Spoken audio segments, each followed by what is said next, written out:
over the years, I do want to start off by saying I did smoke, and I wish I wouldn't have, but there's people out there that have never smoked, who's ended up with emphysema and stuff, and they've never smoked.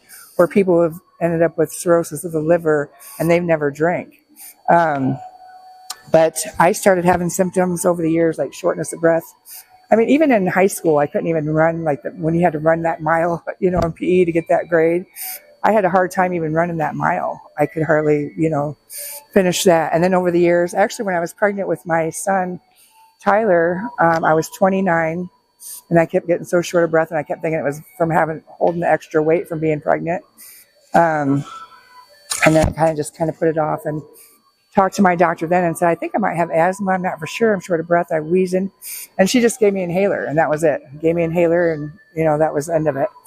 And then over the years, I kept thinking to myself, I need to quit smoking. I need to quit smoking, and I need to get to the doctor. I do simple tasks as, walking 10 feet and be short of breath, and was sick all the time.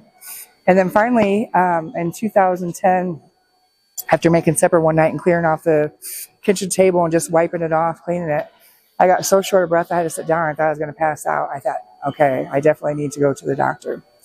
So I went to my family doctor, and then, told her I think I need to go to a lung doctor. And she's like, well, what makes you think? I kind of told the story with her.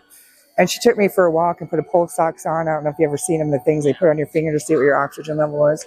Took me for a walk, and my oxygen dropped down to the 70s, when she took me for that walk. She's like, oh my, yeah. So she took me and gave me a breathing test or a breathing treatment. Then we went for another walk, and with that breathing treatment, I really didn't improve any.